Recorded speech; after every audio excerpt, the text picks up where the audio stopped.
கர்த்தருடைய பரிசுத்த நாமத்துக்கு ஸ்தோத்திரம் உண்டாவதாக. அப்போஸ்தலன் பவுல் கொலோசியருக்கு நிருபம் எழுதும் பொழுது 3வது அதிகாரம் அதன் 4வது வார்த்தையில் இப்படி காண்கிறோம். நம்முடைய ஜீவனாகிய கிறிஸ்து வெளிப்படும் போது நீங்களும் அவரோடு கூட மகிமையிலே வெளிப்படுவீர்கள் என்று காண்கிறேன். அருமையான தேவனுடைய பிள்ளைகளே, கிறிஸ்து வெளிப்படும் பொழுது நாமும் அவரோடு கூட வெளிப்பட வேண்டுமானால் நாம் இந்த உலகத்தில் உள்ளவைகளை அல்ல, மேலானவைகளையே தேட வேண்டும் என்று வேதம் சொல்லுகிறது. அப்போ கிறிஸ்து வாசம் பண்ணுகிற பிதாவினிடத்தில் உள்ள மேலானவைகளை நாடுங்கள் என்று பவுல் கொலோசிய சபையிலே மக்களுக்கு அறிவுறுத்துகிறார்.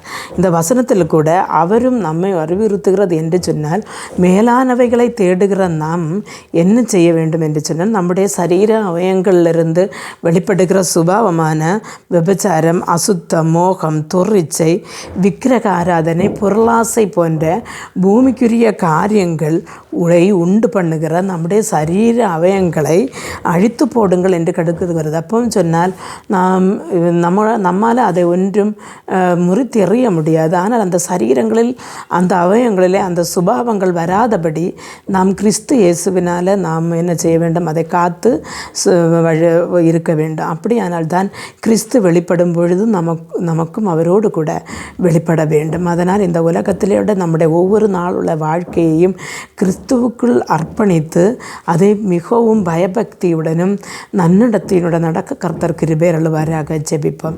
எங்களை மிகவும் அன்பாக நேசித்து வழி நடத்துகிற நல்ல தகப்பனே, அப்பா, நாங்கள் இந்த வசனத்தை இந்த நேரத்தில் கேட்டுக்கொண்டிருந்தோமே ஆண்டவரே, நாங்கள் இந்த பூமியில் வாழ்கிற நாட்களில் ஆண்டவரே, இந்த பூமிக்குரியவைகளை அல்ல, மேலானவைகளையே கர்த்தாவே பிதாவு அவரிடத்தில் நீர் வீட்டிருக்கிற இடத்தில் உள்ள அந்த மேலானவைகளை நாடும்படியாக எங்களுடைய சரீர அவயங்களை நாங்களே ஆண்டவரை சுத்திகரிப்பதற்காகவும் அதை பார்த்து செயல்படுவதற்கு நீர் எங்களுக்கு கிருபை தாரும். எங்களை ஆண்டவர், எங்களுடைய ஆத்மாவை ஆண்டவர் இந்த நரகத்திலே அழிக்கக்கூடிய துர்சுபாவங்கள் எங்களுடைய உடம்பிலோ வாழ்க்கையில் வராதபடி நீர் இரத்த கோட்டைகள் நீர் எங்களை மறைத்து கொள்வீராக. நாங்கள் ஆண்டவரப்பா உம்முடைய வருகையில் உம்முடோடு கூட வெளிப்படும்படியாய் உம்முடைய வலது கரம் பிடித்து நீர் எங்களை வழி நடத்துவீராக. இயேசு கிறிஸ்துவின் நாமத்தில் ஜெபிக்கும் போது ஜெபத்தை கேட்டு பதில் தாரும் ஜீவனுள்ள தகப்பனே, ஆமேன்.